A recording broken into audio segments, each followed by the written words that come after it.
Viagens por estradas reais, filosóficas, históricas. O programa de hoje é sobre literatura de viagem, um estilo, uma modalidade literária que vai muito além daqueles guias que retratam roteiros e dicas de viagens. É uma narrativa que explora as reflexões, as descobertas, as experiências do viajante. Vamos embarcar nesse universo literário com os meus convidados, a jornalista Nara Alves e o mestre em literatura Paulo Paniaggo. Que a viagem ela permite uma coisa muito interessante, Rafa, que é a ideia de fazer uma metáfora muito próxima da vida. O que é a vida senão uma viagem?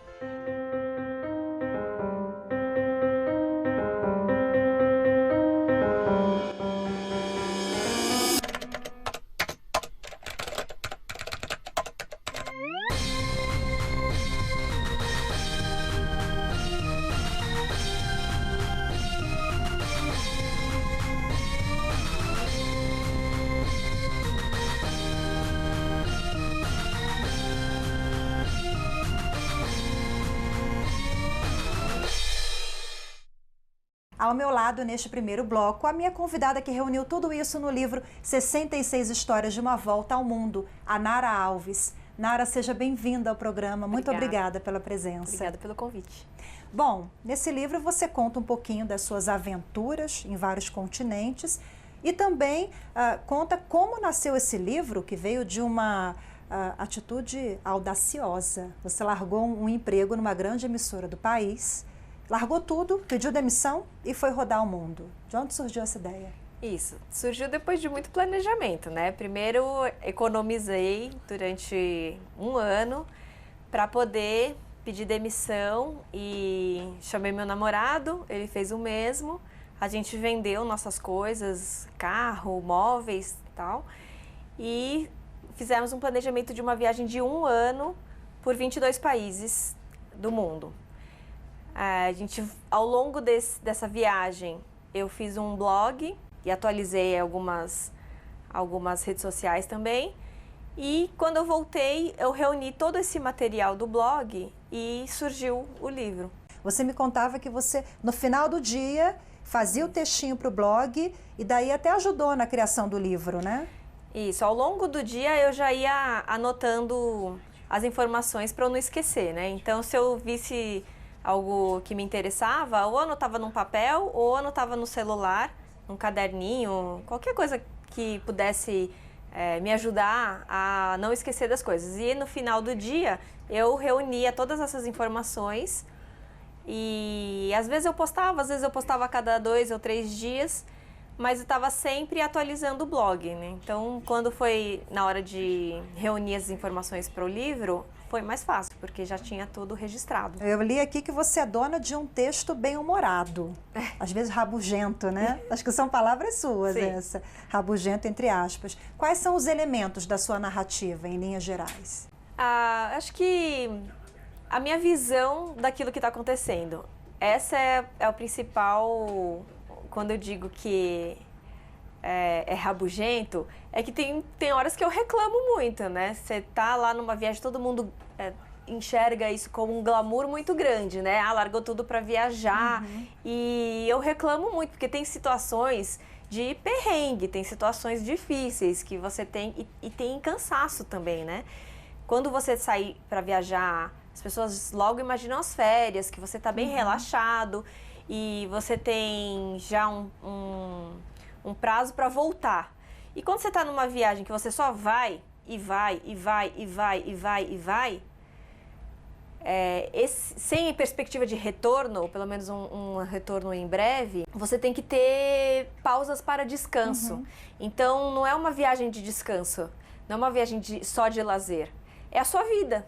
Você fazer mala, desfazer mala, olhar o roteiro, como que você vai chegar, o que você vai fazer lá. Tudo isso requer também um certo trabalho. E tinha horas que eu não gosto de ficar aqui reclamando, porque todo mundo fala, pô, ela teve a oportunidade de ir e ficar reclamando. Mas é por isso que eu falo que eu sou rabugento, porque eu reclamei mesmo. Mas imagina os perrengues e a realidade completamente diferente do Brasil, de vários continentes. Você rodou todos os continentes, né? Sim. 22 países. Tudo isso que a gente está falando ao lado do Bernardo, seu namorado na época, hoje seu marido. E o que vocês aprenderam mais? O que mudou na vida de vocês nesse intercâmbio cultural? Bom, como um casal, a gente se tornou um casal durante a viagem, porque a gente namorava à distância, a gente nunca tinha namorado estando na mesma cidade e a gente já partiu para ficar 24 horas por dia juntos. Prova de fogo. É uma prova de fogo, porque a gente estava ainda se conhecendo, né? E a gente não se separou durante a viagem. A gente passou um dia só separados. Os outros 330 dias da viagem, nós ficamos 24 horas juntos. A gente ficou o tempo inteiro fazendo as atividades juntos. E depois de 6 meses, a gente já tinha brigado muito.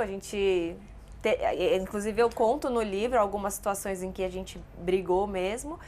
Mas a gente conseguiu superar e a gente conseguiu permanecer juntos em situações ruins. E como é que vocês se adaptaram? Por exemplo, eu penso na Arábia Saudita. Você precisava de uma vestimenta adequada. Na Ásia, comida completamente diferente. O que mais te chamou a atenção e o que você relata aqui a experiência para o leitor dessa visão de vocês em culturas completamente diferentes? A gente não chegou aí para a Arábia Saudita, que eu me arrependo muito. A gente foi para o Irã.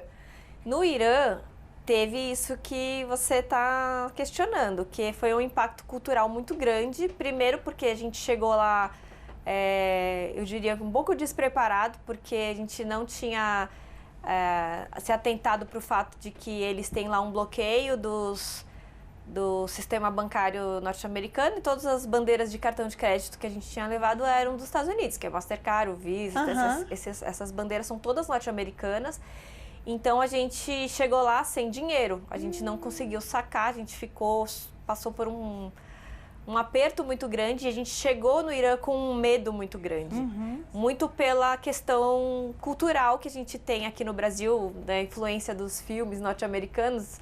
A gente chegou lá com essa nuvem preta em cima das nossas cabeças, achando que a gente estava num país perigoso e sem dinheiro, sem ter meios de pagar a próxima diária do hotel. A gente não tinha mais como. E a gente acabou pedindo ajuda para a Embaixada do Brasil.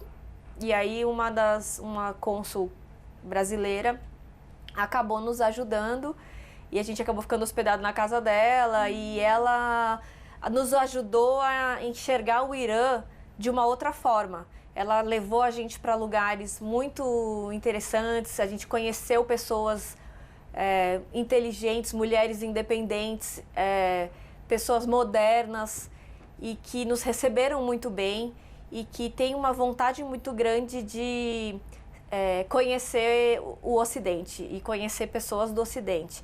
Então a gente passou 17 dias maravilhosos no Irã, no final das contas, e a nossa visão sobre esse país mudou completamente. Então, acho que nesse aspecto cultural que você está perguntando, desses 22 países pelos quais a gente passou, o Irã foi o que mais me surpreendeu. Outros países também, a Índia também foi bastante surpreendente, a China também o Nepal. Tem muitos países que têm diferenças culturais muito grandes, mas eu acho que o Irã, para mim, foi o principal.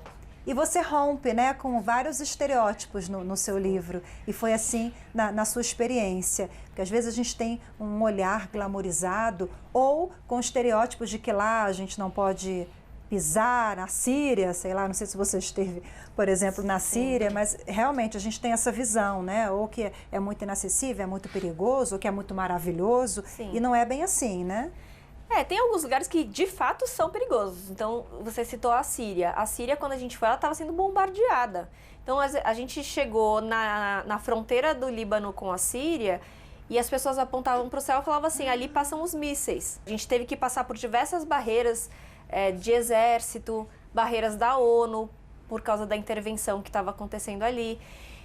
O tempo inteiro a gente tendo que provar quem a gente tendo que passar por interrogatório. No Oriente Médio foi muito isso. O Bernardo foi interrogado pelo exército israelense, porque a gente tinha passado pelo Irã. Então, dependendo do histórico dos carimbos que estão no seu passaporte, você é considerado uma ameaça lá também.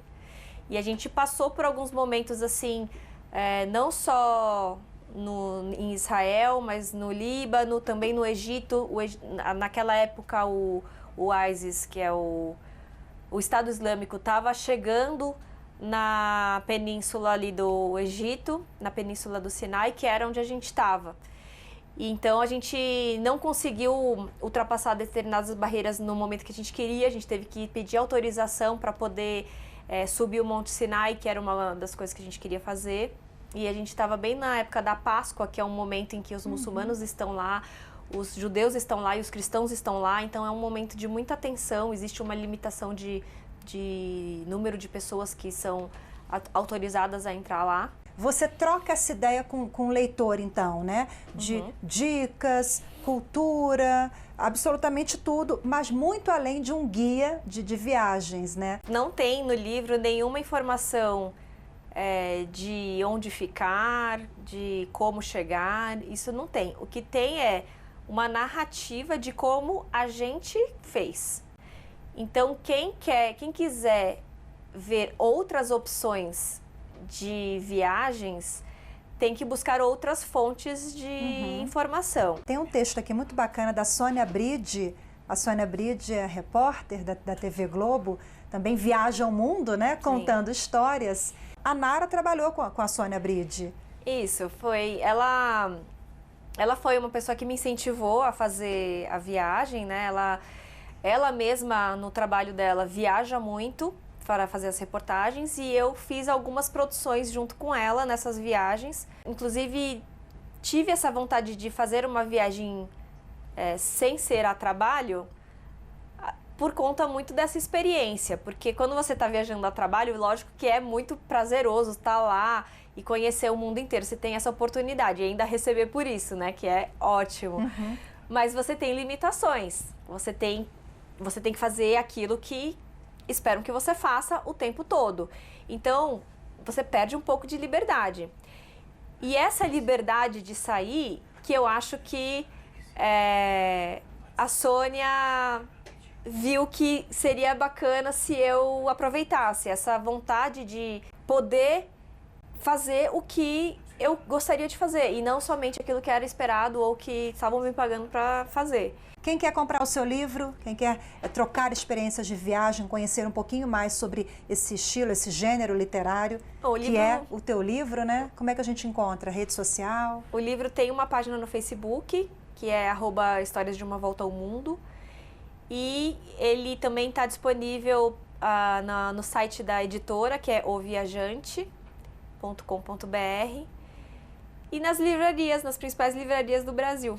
Que ótimo! Nara Alves, jornalista, escritora, aventureira aí do mundo. Obrigada por trocar experiências com a gente. Parabéns pelo seu livro. Obrigada, viu? Obrigada, Rafaela, pela oportunidade de falar sobre o livro e sobre a literatura, porque acho que no Brasil a gente precisa falar mais sobre livros para que as pessoas leiam mais. A gente vai agora para um rápido intervalo. Daqui a pouco eu volto a falar sobre literatura de viagem com o mestre em literatura e jornalista Paulo Paniaggo. Até já.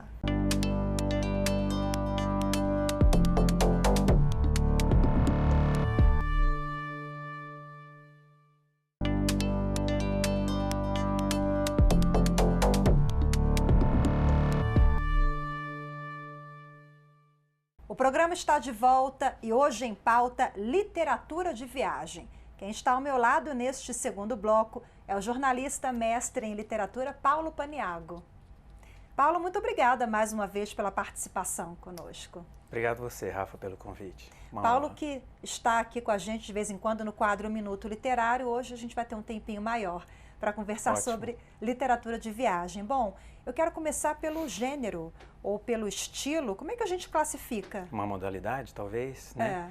A questão aí, Rafa, é o problema de o que é ficção e o que é não ficção dentro dessa modalidade. Começou como ficção, depois teve uma apropriação, um certo momento da história, como não ficção, como relatos de viagem, diários, né? Como mesmo um guia para ajudar as pessoas a irem a determinados lugares. Mas então tem sempre essa possibilidade dicotômica de juntar os dois mundos, né? E o melhor dos dois mundos. Então, funciona para os dois lados e funciona bem, porque a ficção promete para você, às vezes, uma coisa que não é da ordem do real, né? Então, para a gente começar lá com o Ulisses, do Homero, né? Na Odisseia, o personagem leva 10 anos tentando voltar para casa depois de uma guerra. Uma longa viagem, É uma longa né? viagem, porque como ele afrontou o deus das águas, e ele mora numa ilha, ele precisa voltar por meio da água, vai ter uma série de contratempos no meio do caminho. Então ele não consegue voltar. Ele passa por sereias, ele passa por Ciclope, o cara que tem um olho só. Ele passa por uma série de problemas para essa volta. Então é uma viagem de volta que é muito difícil de ser concretizada. E aí tem sempre a ideia de que a viagem é tanto um afastamento do lugar onde você está, como é também uma volta, né? Às vezes você está querendo voltar para casa. Ele pode, dentro ali daquele contexto, fazer várias viagens culturais, filosóficas, históricas. Se a gente fizer uma ponte do personagem Ulisses da Odisseia com Ulisses do James Joyce, um romance do século XX, você percebe que a viagem no Ulisses do James Joyce é uma viagem, embora a moldura seja a mesma, tem 24 cantos ou 24 segmentos ou 24 capítulos, mas a viagem aqui é mais concentrada. É uma viagem do personagem só pela mesma cidade, que é Dublin. Inclusive hoje tem um roteiro turístico, cultural, que é você ir nos lugares onde o personagem passou. Então é muito divertido para quem gosta de literatura e gosta de James Joyce, poder fazer essa viagem do personagem pelos pontos turísticos de Dublin, que estão lá, que existem até hoje, né? Isso é muito interessante. Na verdade, Rafa, existem dois modelos básicos de narradores. Existe um narrador que é o ancestral, aquele que ficou numa aldeia, que sabe as histórias dos povos antigos, que está trazendo ali conhece as plantas, que conhece aquela região ali e que conhece os ancestrais, que está trazendo essa história dos antepassados. E tem o outro narrador que é o marinheiro. O marinheiro é esse cara que se lança, que um está relacionado com o tempo, com a antiguidade, o outro está relacionado com o espaço, com o deslocamento no espaço. Então é o cara que vai para longe, é o cara que se aventura, é o cara que... Então, você pega aí as aventuras do Marco Polo, né? Ele está indo para lugares que ninguém foi, são lugares inéditos, são lugares inesperados. Então, é um relato que é para ser factual? Mas ele é o tempo todo factual? No caso do Marco Polo, não. Ele de vez em quando, por exemplo, fala de monstros marinhos. Ele talvez tenha consumido alguma coisa ou estava tendo um delírio, ele devia ter alguma condição qualquer e faz ele ver uma coisa que não está lá.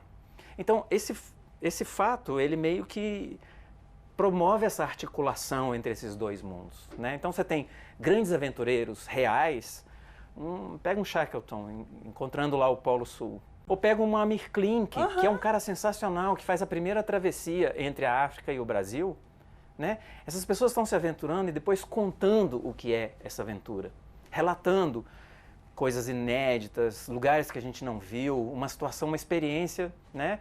Ou uma experiência real. A primeira vez, quando você pensa que a primeira vez que alguém escalou até o fim o Everest, você pensa que isso aconteceu quando? Você pensa, foi lá, não, foi ontem, foi em 1953 a primeira subida ao topo do Everest.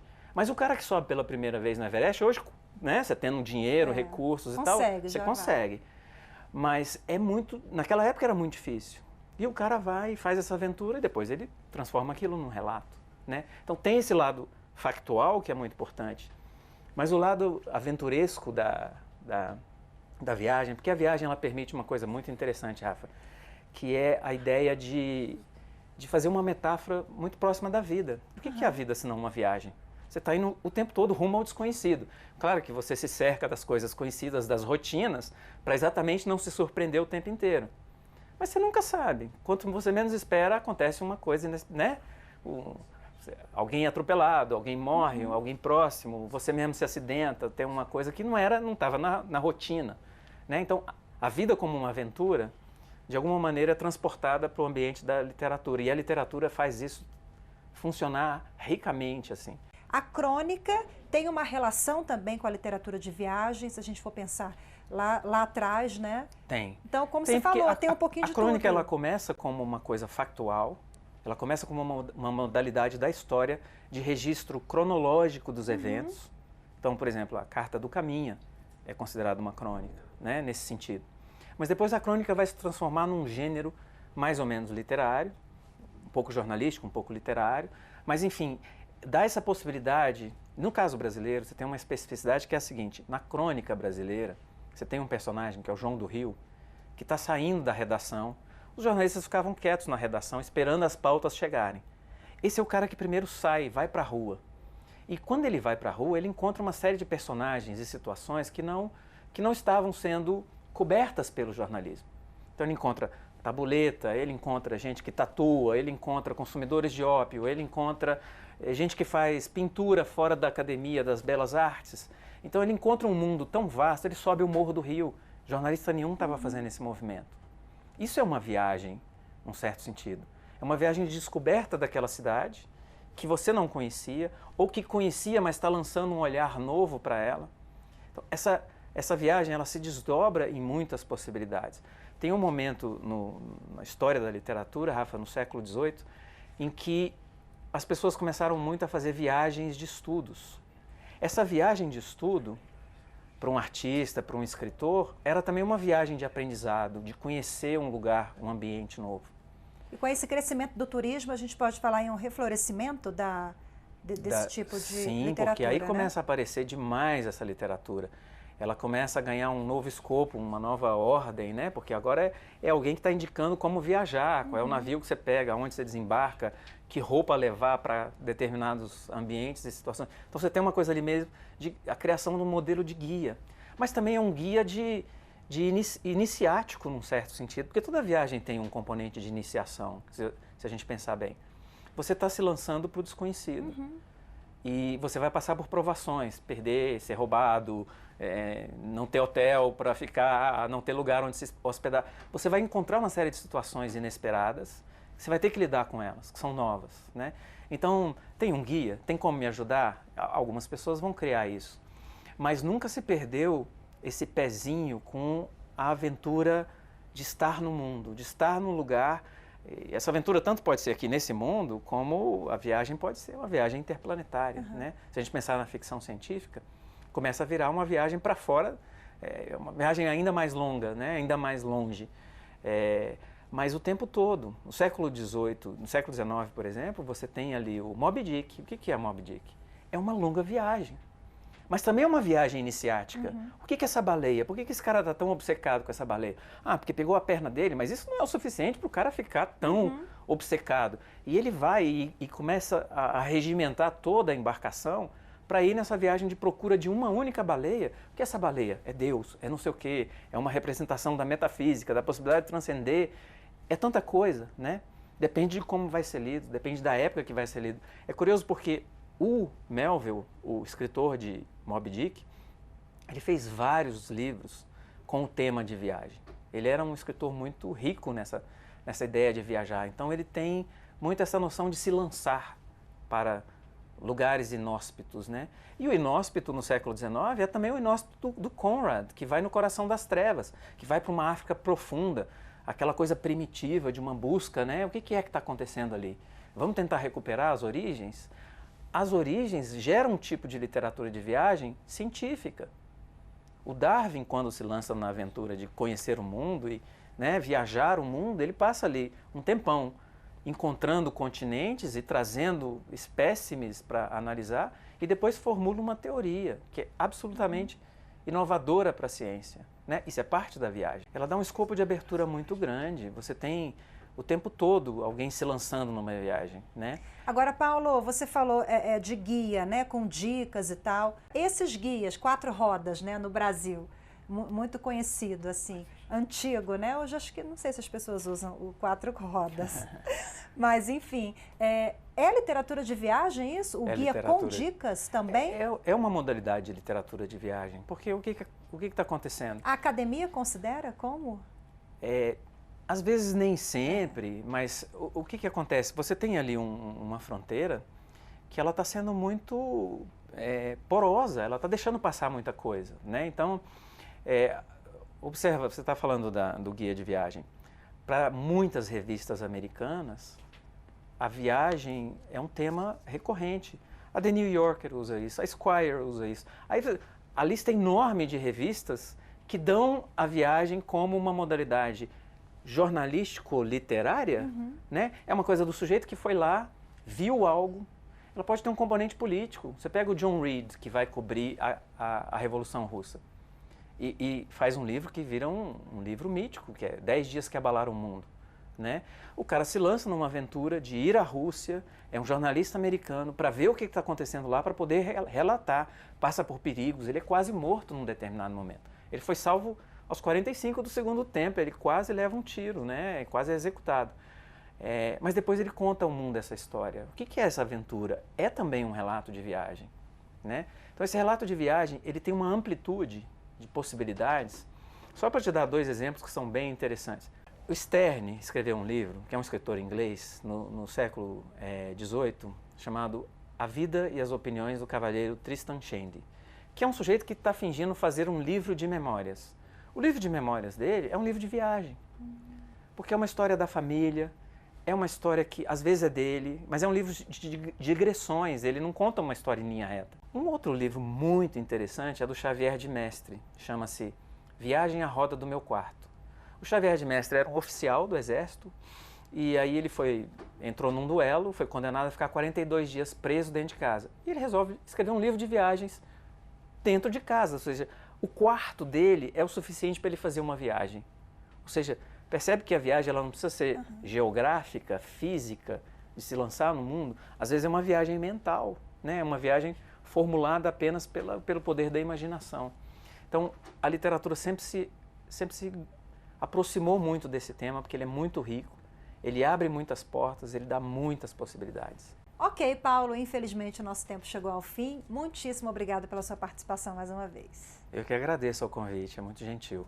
E muito obrigada a você também que acompanhou mais esta edição. Lembrando que você pode rever o Iluminuras pelo youtube.com/TV Justiça Oficial. Tchau, tchau.